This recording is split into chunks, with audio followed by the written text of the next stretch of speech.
Hello and welcome to another video. In this video, we will be doing something a little different. We will be focusing on businesses that operate on a local level, that relate more to marketing on a local level rather than online marketing. For this purpose, we will be conducting a local market analysis. We will be using AI, obviously. We will also be using Google Maps search results and Google Business Reviews to achieve outstanding results. This is what happens when you combine AI basically with powerful data extenders that Promptmate has, such as Google Maps data extender and Google Business Reviews data extender. Let's get straight into it. But before, let me just tell you what you would need as an input. So there are 4 input fields needed from you. All you had to do is add your city name or area, your industry field or market name, your company size, small, medium, or big, the goal of the market analysis, the primary objective of the market analysis, right? What the prompts will be able to do is identify the key locations,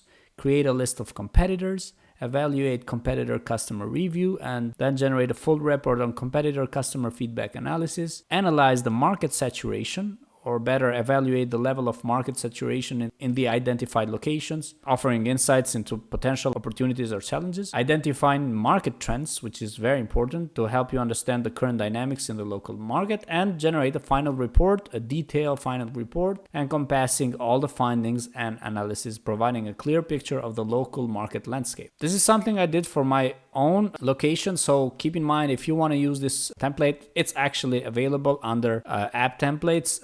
It's called, as you can see, this is the title of the template. Please keep in mind you would have to change the location as it's currently in Italian. This means changing the output language of the prompts and also the settings of the Google Maps and the Google Business Data extenders, right? Otherwise, they will be looking at places in Italy. So for this video, as example, I'm showing you something I did here for Italy. Let's say the city is Torino or Turin, as some of you might be calling it. The industry, it's PC repair. Actually, I did it on purpose. I used an English keyword. I didn't say the Italian version of PC repair.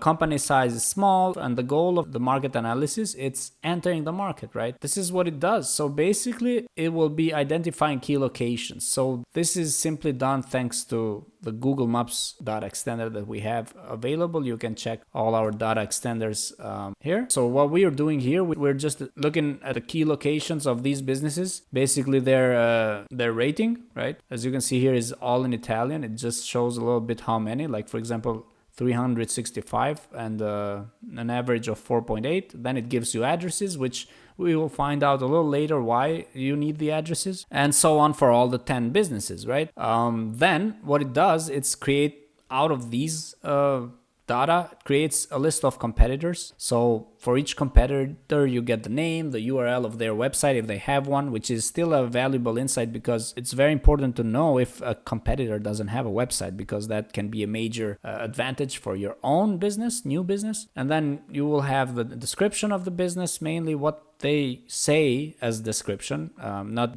just AI generating it. It's basically taking it from their Google business page in this case, and then obviously it gives a little comment when it comes to their rating, their target market, right? If it's able to find out data about how long they have been in the business, they will show it to you if they mention it in their Google Maps, right? It does the same thing for all your, let's say, 10 competitors. We're considering them top 10 competitors because they are the top 10 search results, right? And then what it does, it analyzes each competitor in terms of reviews they got on Google. So for example, for the first business, it says professionality and competence, and some of the reviews mentioned in here because they are relevant to this market analysis that we are conducting. So it does the same for mainly competitor 1, and it actually classifies them as strengths. So then it also shows weaknesses or areas of improvement, and it says, for example, this is out of the pandemic. It's complaining about an employee not using a mask. Yeah, we're past that now. And then of course we have some depends on the bad reviews they got or areas where they can improve, and it's doing this for all 10 competitors in a very detailed way, I must say, right? We will not go through all of them, but it's basically looking at strong points and weaknesses for each business, because then you can take advantage of those weaknesses. So yeah, doing this for all the businesses and then it generates a full report of the top 5, right?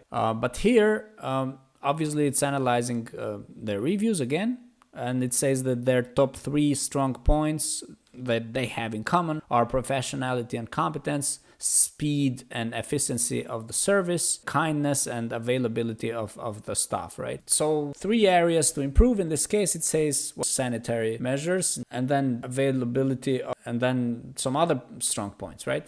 And even the cost of service, very important, right? Because this might help you define the price for your own services. It also gives you expectations, right?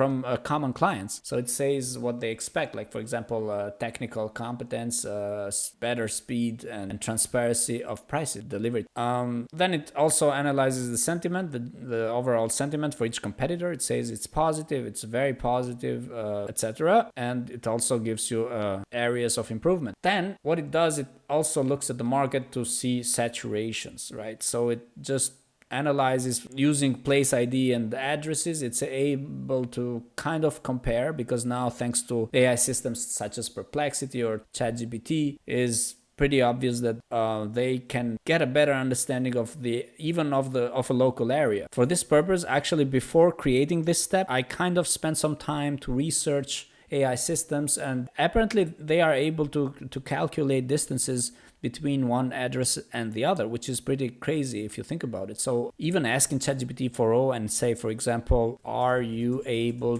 to calculate the distance between 2 addresses of my town? And if yes, explain how are you able to achieve that, right? And to not make this any longer, because we all know the ChatGPT standard long answers, it says, yes, I can calculate the distance between 2 addresses. Here's how I can do it, and it explains the geocoding, how it's able to do it, and then calculating the distance, right? So this is pretty crazy, because we can take advantage of this, and once that it checks all competitors, basically all 10, what it says is that this is how everything is organized. Like it says competitor 1 is relatively isolated with a distance of 3 kilometers from competitor 8, right, etc. It analyzes each one of them.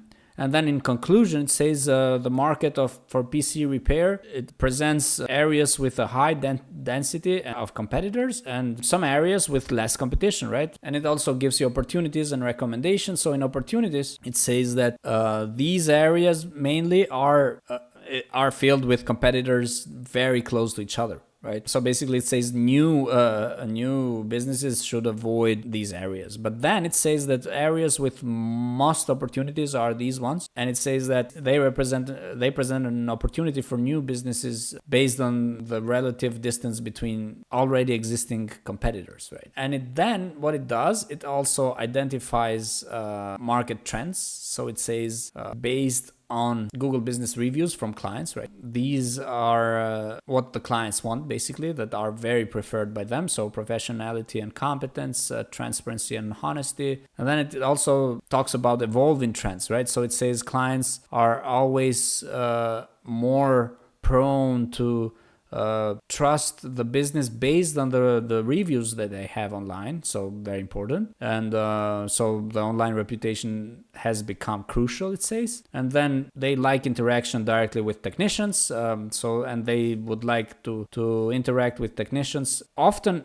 assisting the reparations in real time. Very, very precious information, because this, it says, grows their trust in the service. And then it also talks about the use of social media. Clients discover new services of these businesses through social media, like Instagram and other platforms. Very important, right? And new pain points, talks about new pain points. It's difficulties of access, right? The impossibility of accessing the shop, or they find it hard to reach the shops. They don't like that.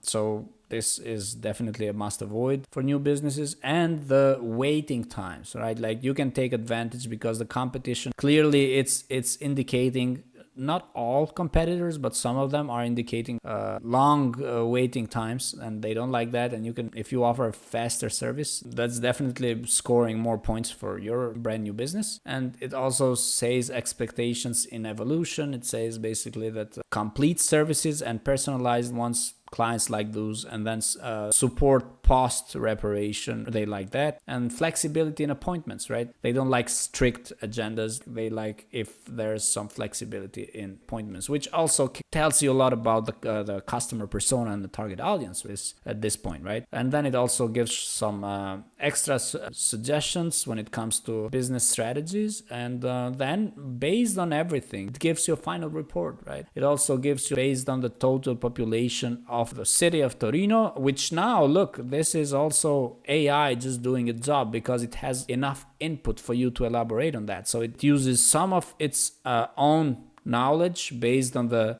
data it has been trained, and then combines that with whatever we were able to extract from Google Maps and Google Business Reviews. But it says that the total population is 870,000 inhabitants, and then it says the age, the median salary, level of education, etc. And then it combines that with the data that we got from the top competitors, right? And at the end, it tells you again what's the most important for you. If you want, you can look at every single prompt result or just go straight to the final report result and give this for your client or your business, depending who you're doing this. So yeah, this is it. I think this is a very powerful solution that anybody can come up with. And actually, I made this template for anybody to use. All you have to do is switch to your own language and to your own location, and obviously pick your own input fields, right? These 4 right here. And I'm pretty sure you will get outstanding results. Some prompts are using ChatGPT 4.0, some are using Claude, because sometimes Claude is better at some sort of answer. Overall, this is fantastic. I hope you guys go and try it and let me know in the comments how well this worked for you. Thanks for watching. See you in the next video.